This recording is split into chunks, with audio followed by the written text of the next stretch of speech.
안녕하세요. 지식과 통찰을 나누는 시간입니다. 평온해 보이던 세계 금융시장에 갑작스러운 한파가 몰아쳤습니다. 그 진원지는 바로 우리 이웃나라 일본이었습니다. 수십 년간 제로 금리를 유지하며 잠자는 사자로 불리던 일본은행이 마침내 움직일 수 있다는 신호를 보냈기 때문입니다. 우에다 가즈오 일본은행 총재가 이달 금리 인상 가능성을 검토하겠다는 그야말로 시장의 예상을 완전히 뒤엎는 발언을 내놓은 것입니다. 이 한마디에 글로벌 금융시장은 공포에 휩싸였습니다. 도대체 왜일까요? 이는 바로 엔캐리 트레이드라는 거대한 자금의 흐름을 뒤흔들 수 있기 때문입니다. 엔캐리 트레이드란 쉽게 말해 이자가 거의 없는 일본에서 엔화를 빌려 이자가 높은 미국 같은 나라의 국채나 자산에 투자해 그 차익을 얻는 투자 방식을 말합니다.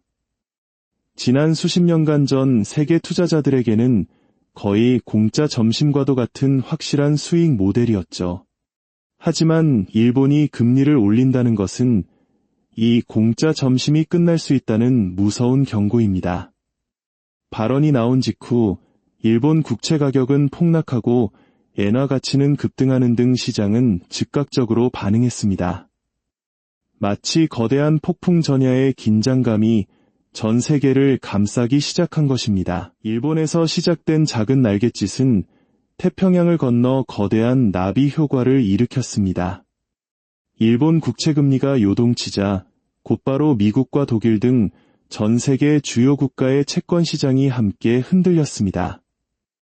왜 우리 한국이 이 문제에 촉각을 곤두세워야 할까요? 그 이유는 엔캐리 트레이드의 청산이 불러올 후폭풍이 우리에게도 직접적인 영향을 미치기 때문입니다. 투자자들은 일본의 금리가 오르면 더 이상 싼 값에 돈을 빌릴 수 없게 됩니다.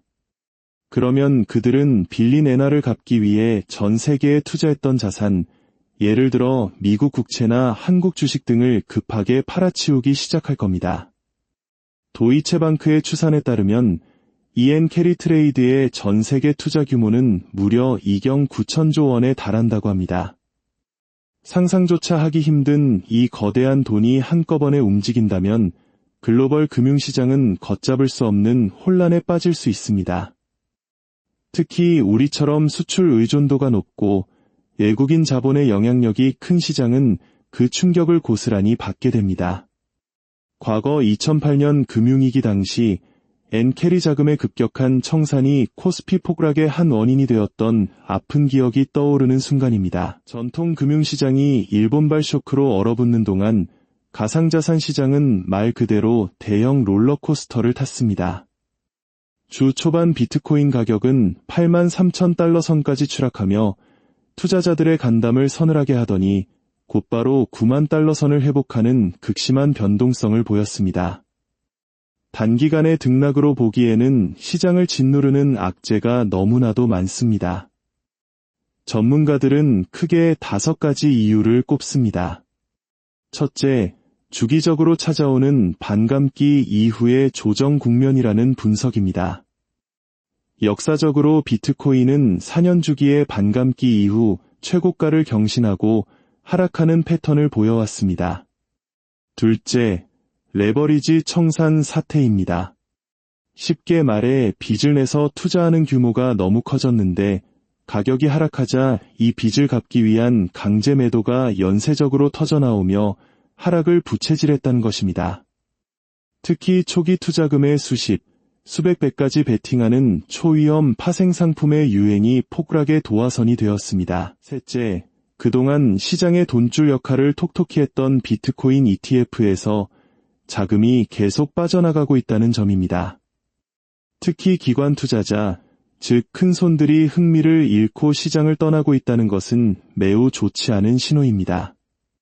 넷째, 안전자산인 달러의 가치가 상승하면서 위험자산인 비트코인의 매력이 상대적으로 떨어지고 있다는 점도 부담입니다.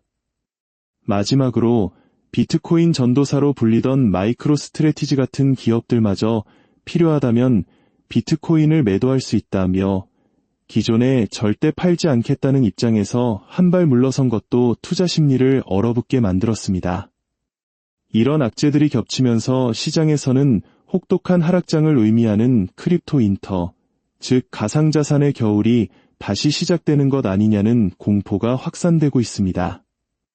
한때 새로운 기회의 땅으로 여겨졌던 시장에 차가운 바람이 불고 있는 것입니다. 글로벌 금융시장의 거대한 파도가 우리를 위협하는 동안 국내에서는 우리 삶에 더욱 직접적인 충격을 주는 사건이 터졌습니다.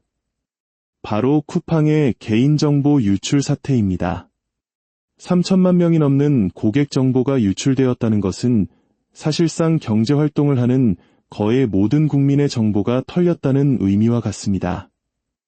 이는 단순한 숫자의 문제가 아닙니다. 금융사기와 같은 2차 피해에 대한 공포가 우리 사회 전체를 뒤덮었습니다. 더욱 공분을 산 것은 쿠팡 측의 현실감 떨어지는 대응이었습니다. 민감한 정보는 유출되지 않았으니 괜찮다는 듯한 태도, 그리고 국회에 출석한 대표의 무성의한 답변은 피해자들의 마음에 더 큰 상처를 남겼습니다. 대통령까지 나서서 징벌적 손해배상을 언급하고 집단 소송 움직임이 시작되는 등 사회적 파장은 걷잡을 수 없이 커지고 있습니다.